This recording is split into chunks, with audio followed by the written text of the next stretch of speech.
Hello, you're back with Dave and Tim for the single malt review. And it's been a while since we looked at the Ballantine's blend. In fact, I wasn't even here last time. Tim did that one as a casual drown. That was last summer sometime, which we're sort of rocketing into with a very early start to summer this year. So I'll bring it back out because this may be the last Ballantine's 15 that I feature, because I look at their website.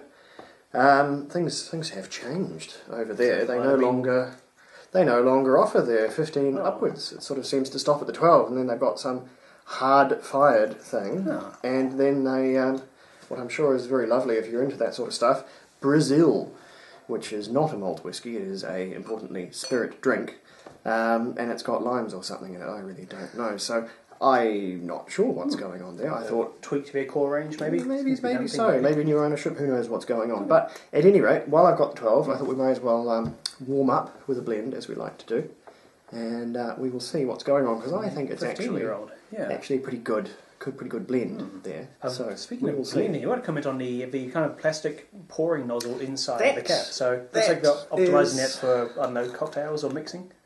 I can only assume this is for bars, because it means the result is it can hook into a dispenser, and it also gives you a more sort of steady pour. But I think the dispenser thing is more the go there. So evidently this was destined for the bartender's market, but I intercepted it somewhere along the way. So 40% and a 15-year-old blend. 15-year-old blend, 40%, obviously coloured, chill filtered, we will assume. But like I say, I quite enjoy it. It's quite refreshing on a hot day like this. You're saying they're quite a Speyside heavy blend. Yes, Ballantine's is a very Speyside leaning blend in terms of its style and also the malts that go into it. So, and that's sort of what you get quite quickly there. Yeah, there's a lot of chewy toffee. There's toffee, but sunflower seeds. It's almost more. To me, it's a very, very light honey, like a runny honey there. Clover honey, heather honey. I see what you mean. And a lot of really nice, juicy Speyside fruits there as well. It really is sort of, it's almost dripping with fruit juice for me. It's got really, really nice white fruit and really, really ripe white fruit as well. Apples, pears, classic Speyside things. There's a bit of grain spirit, but not a staggering amount on the nose. Well, and at 15 years old, that's when grain sort of starts to calm down. And it still tastes of grain, but you don't get that sort of savage, like, here's the grain. Nothing tastes quite like young whiskey, like young grain to me. Not that young Scotch doesn't have a pretty raw and noticeable flavour of its own, but I find really, really raw young grain that you can really, really see and smell that coming. But at 15 years old, it's really, really mellowed out, and I think it meshes way, way better with the older malt whiskey. And yeah, you'd hope so, because you'd be paying an awful lot more for it as well. So on the palate.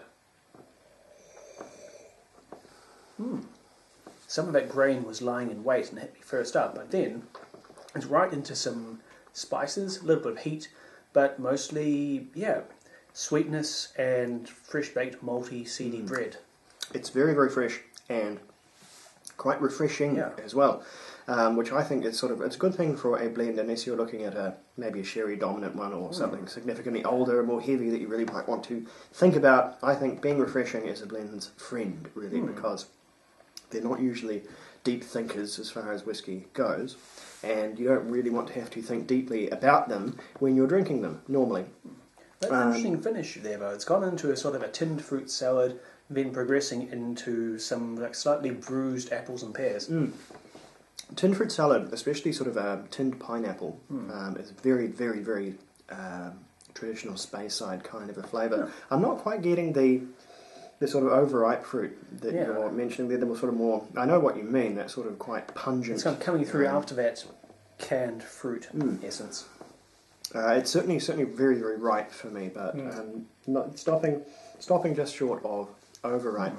As I say, almost said malt whiskey, the grain whiskey becomes much harder to detect at the full 15 years old.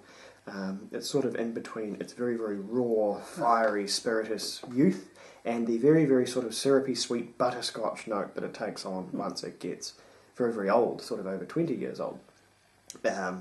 Grain whiskey, paradoxically, once again becomes really quite distinct in terms of its very, very sort of sticky butterscotch caramel flavour that it takes on. This one is sort of keeping its head down, I think, amongst the high grass of the malt there, and it's really working pretty well for it. Have you checked out which distilleries can do recasks to it? Is there info out there? It will be somewhere in the back of my mind there. I would have to do some proper research, which I have failed to do in this one particular instance. Ballantine's will have a signature malt, and it's almost on the tip of my tongue as to what it is. I could probably tell you a few that it isn't, based on ones that I do remember, but Ballantine's certainly will use one, because they all do. Not just one, obviously, we use a great many. But a wee smidge of water there. Just assessing this just on its immediate qualities, I think it's not only is it a step up from the 12, which is quite a different whiskey. The 12, racking my brain back to when I did it, that had quite a peated element to it, a surprisingly peated element. This one does have, I don't know if you would agree, this has no detectable peat whatsoever. I'm getting the peat Geiger counter is reading 0. So they've departed from that one and gone with a slightly fruitier statement here, which is different again from the 17th, because that has a small but noticeable bit of peat there. Yeah. So who knows what the plan is for this, but and it may be somewhat difficult to find out if they have truly discontinued everything beyond the 12, which seems rather severe if you ask me, but who knows. Adding that small amount of water has made quite a stark difference. It has diluted some of the less pleasant tinned qualities of those fruity flavours, and it's really upped the lashings of black and white pepper. It's got actually quite a peppery hit to it now. The white pepper is definitely coming through for me, and that sort of just adds to this refreshing quality. Yeah. It gives it sort of a refreshing catch in the back of the throat. Funny, just very slightly like a tequila blanco has a distinct peppery note, which I enjoy, and I'm getting that here too.